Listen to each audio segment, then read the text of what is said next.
People disappear in national parks all the time. Sure, many of these people get lost. Many others are simply unprepared for the rugged wilderness and don't wear proper clothing or bring enough water. There's also the possibility of getting caught in a sudden storm or getting too close to a wild animal. These scenarios can be explained away fairly easily. But there are the others, the ones that defy logical explanation, the ones running through my mind late at night, the ones that keep me from the welcome escape of sleep. These memories leave me staring at the ceiling, wide awake. They leave me with an overwhelming feeling of dread and unease that I simply cannot seem to shake. I've always prided myself on being a logical, science-minded person, but there's no logic or science that can explain some of these happenings. I've been a ranger at Black Hollow National Forest for nearly 15 years, and in that time I've seen too many things that simply cannot be explained, things I don't like to talk about, not to my friends, not to my family, because I know they'd never believe me. Hell, I barely believed these stories myself, even though I was there. Take Ravenwood Park, for example.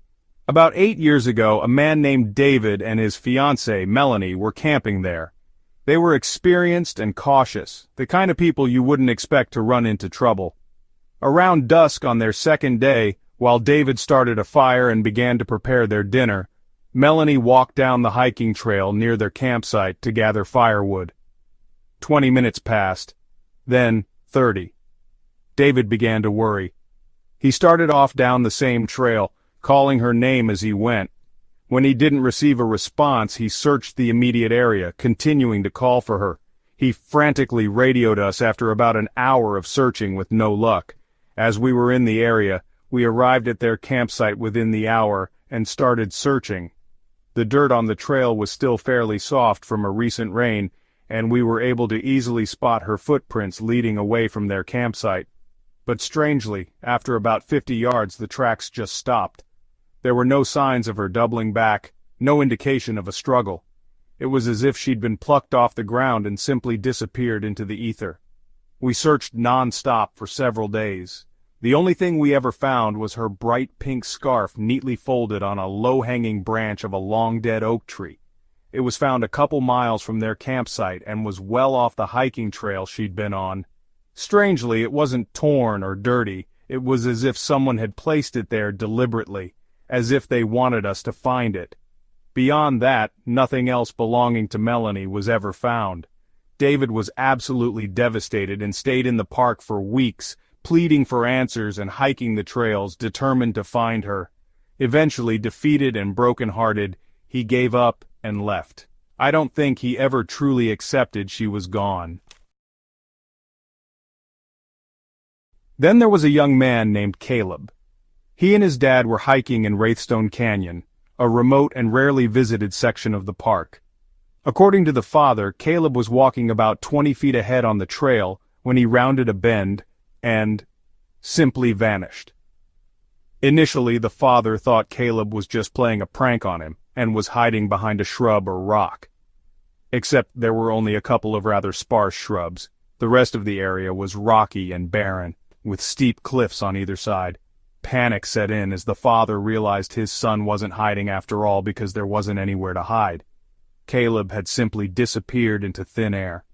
When we finally arrived there after receiving the frantic call from the father, we searched every square inch of the canyon. Minutes turned into hours, and hours turned into days, but there was no sign of Caleb. Then, on the fourth day, we found something, a single hiking boot. The boot was neatly placed exactly in the middle on top of a flat rock.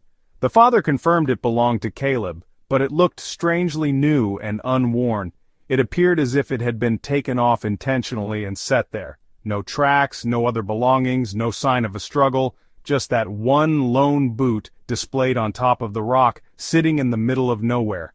This was the only closure that the poor father received. And then there's the Ember Pine Reserve. About a year ago last summer, a group of tourists reported seeing something strange and unnerving. They were hiking toward their campsite when, up ahead on the trail, they saw what they described as a line of human-like figures standing in a side-by-side formation. There were 10 of these figures, and they were completely blocking the trail, watching the group of tourists from a distance. The figures never moved. They stood there like statues, perfectly still, as if they were guarding the entrance to somewhere the tourists were not allowed to go. One of the members of the group called out to them and waved a greeting but received no response.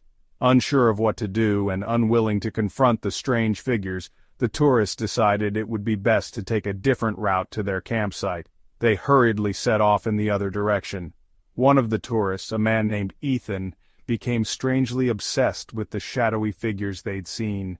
It was all he wanted to talk about as they sat around their campfire that evening.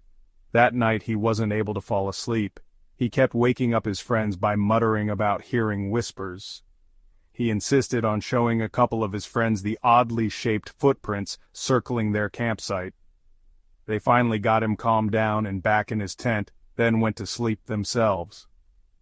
When they woke up the next morning, both Ethan and his tent had disappeared. They spent the next couple of hours looking for their friend, calling his name as they walked the surrounding trails. When they didn't have any luck, they notified us rangers. When we searched the area, we didn't find Ethan, but we did find something else. A ring of scorched grass near where his tent had been. The grass was burned in a perfect circle, about 3 feet in circumference. In the middle of this circle we found Ethan's wristwatch. It had stopped at exactly 3:13 a.m. His friends were absolutely terrified. They ended up cutting their vacation short and leaving the park that very day. I can't say I blame them. But the story that still haunts me the most happened about 5 years ago. A family was camping near Pineville Lake, a quiet, secluded area surrounded by dense forest. Their youngest son Tommy was playing near the water when he let out a horrified scream and ran back to his parents as fast as he could. By the time he got back to his parents, he was shaking and crying, stuttering about the tall man in the trees. His parents consoled him but brushed it off as the overactive imagination of a 10-year-old child. However, that night, Tommy vanished. In the morning, his parents woke to find Tommy gone. His sleeping bag was empty aside from one of his socks and the little stuffed animal tiger he slept with every night. The zipper on the tent was still closed and all of his belongings were still there.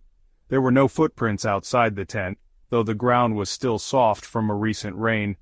No other signs of anything unusual were found. We searched the woods for weeks but finally reached the heart-rending conclusion that Tommy was gone. 2 months later, a local fisherman found the little boy's Spider-Man jacket on the far side of the lake. It was neatly folded and resting on a rock near the riverbank. That's all that was ever found. It was the only consolation we could give to Tommy's devastated and heartbroken parents.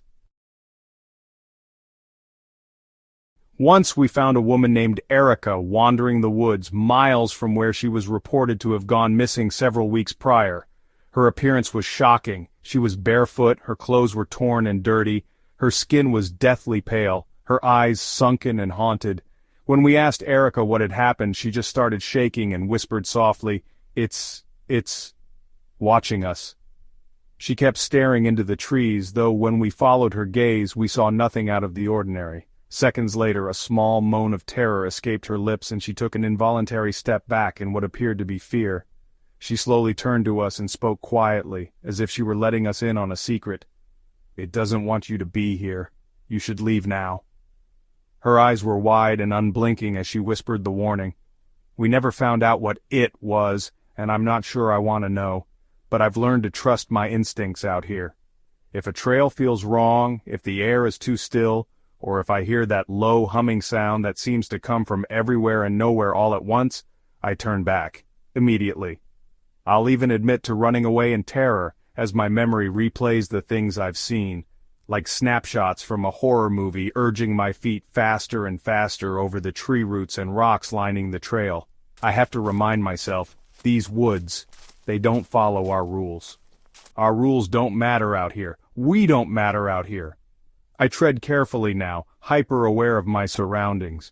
I don't want to end up being the unfortunate main character in one of these horrible stories. So if you ever find yourself in one of these parks, pay close attention to your surroundings. Listen for the rustling of leaves when there is no wind. Beware of voices in the distance when there is no one around. Look for the prints in the ground, matching neither man nor beast. Always trust your gut. If something feels off, leave. Fear is a survival instinct. Ignore your instincts at your own peril. Some places in these parks don't want to be explored. Some creatures in these parks don't want to be seen. Remember, curiosity killed the cat, and sometimes it comes for us humans too. Have you ever had a weird experience in a national park? Tell us about it in the comments below. And don't forget to like and subscribe.